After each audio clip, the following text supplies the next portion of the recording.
नमस्कार, आप देख रहे हैं लाइव न्यूज़ 100। मैं दीपक शर्मा इस वक्त मौजूद हूं नोएडा एक्सटेंशन में। मेरे साथ मौजूद हैं नफवा संस्था के प्रेसिडेंट, हमारे साथ मौजूद हैं अभिषेक कुमार जी। जिन लोगों का सपना होता है घर खरीदने का और परेशान होते हैं बिल्डरों से, तो क्या उन लोगों को सर रेरा की तरफ जाना चाहिए या कोई और विकल्प चुनना चाहिए?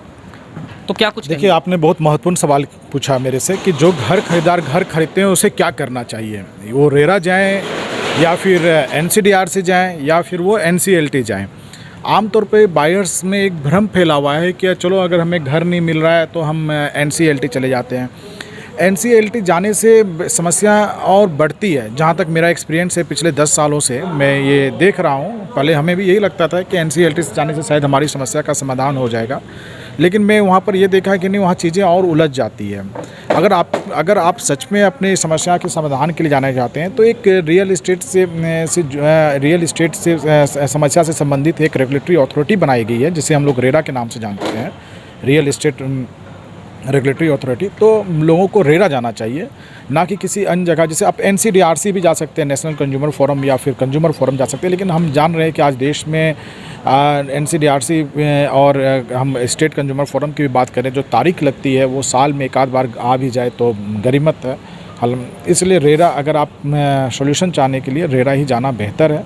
रेरा से एक उम्मीद है, रेरा ने कई समस्या का समाधान भी किया है और हमने देखा भी है कि एनसीएलटी जाने से कई समस्याएं उलझी भी है। जैसे हमारे साथ में एयरबिल हम देख सकते हैं, क्योंकि बिल्डर्स के पास कई हथकंडे होते हैं जो एनसीएलटी में वो अपनाते रहते हैं। एनसीएलटी में आप सुपरटेक के बायर्स भी एनसीएलटी गए, वहाँ भी उन्हें न्याय नहीं मिल पा रहा है। वो एयरबिल के बायर्स गए, उन्हें नहीं मिल पा। अर्थ वाले भी कुछ कहीं ना कहीं फंसे हुए हैं।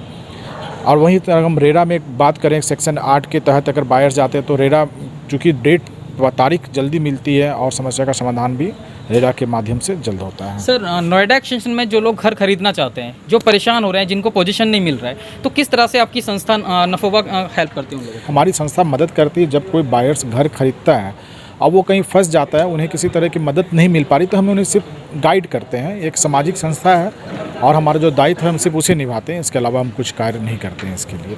सर, क्या कुछ कहना चाहेंगे जो लोग फंसे हुए हैं इस समय, जिन लोगों को पोजीशन नहीं मिल पा रहा है, आपकी संस्था की तरफ से क्या? मैं उनसे यही अपील करूंगा, चूँकि मैं रेरा का भी सदस्य हूं और कॉन्सुलेशन फोरम का हूं मैं, और नेफवा का हूं। पहले तो मैं एक नेफवा का अध्यक्ष होने के नाते मैं आपसे यही अपील करूँगा, अगर आप फंसे हुए हैं तो आप ज़रूर अपने राज्य के रेरा में जाएँ और वहाँ पर अपनी शिकायतें दर्ज करें। अगर वहाँ से कोई समस्या का समाधान नहीं हो रहा फिर आप कहीं जाएं।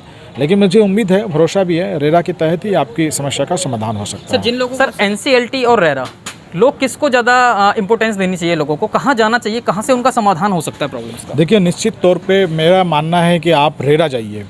और अगर आप एनसीएलटी जाते हैं तो एनसीएलटी में क्या है कि आज की तारीख में डेवलपर्स ने क्या किया, फ़ंड को डाइवर्जन कर दिया, फ़ंड को इधर उधर वो इन्वेस्ट कर दिया है।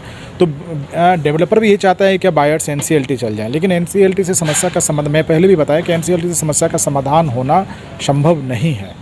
काफ़ी लॉन्ग प्रोसेस है। उसके बाद आईआरपी बैठती है और तरह तरह की चीज़ें, हथकंडे अपनाए जाते हैं। तारीख पर तारीख मिलने का भी हो सकता है। मिलने के बाद भी उसके बाद आईआरपी बैठती है, इंसॉल्वेंसी रिजोल्यूशन प्रोसेस, जो उसका एक तरीका, एक लंबा उसका एक प्रोसेस होता है जिसमें बायर्स फंस जाते हैं। और चूँकि एनसीएलटी बिल्डर्स बचने के लिए जाते हैं, बिल्डर्स भी कभी कभी अपने किसी बायर से एनसीएलटी में फ़ाइल करवा देता है या फिर अपने किसी कॉन्ट्रैक्टर से फ़ाइल करवा देता है, ताकि वो अपनी लायबिलिटी से बचे। अपनी लायबिलिटी से बचने के लिए कहीं ना कहीं बिल्डर्स चाहता है कि वो एनसीएलटी में चला जाए, और बायर्स इसमें भ्रमित हो जाते हैं। बायर्स को लगता है कि मैं एनसीएलटी जाऊँगा तो मुझे घर मिल जाएगा। आप एनसीएलटी जाके घर लेना अगर आप चाह रहे हैं तो आपको अगले 4 साल 5 साल और इंतज़ार करना पड़ेगा।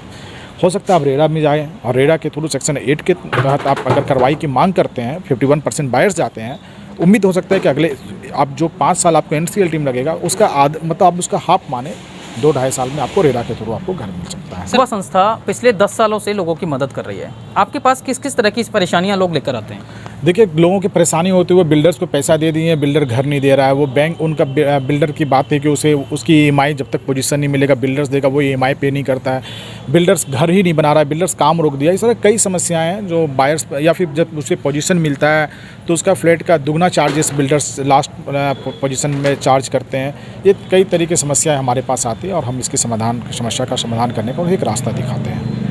Thank you sir, live news 100 के साथ बने रहने के लिए, लोगों को जागरूक करने के लिए कि लोगों को क्या चूज़ करना चाहिए, एनसीएलटी करना चाहिए या रेरा करना चाहिए। बहुत आप देख रहे हैं लाइव न्यूज़ 100, मैं हूं दीपक शर्मा, कैमरामैन रूप सिंह के साथ।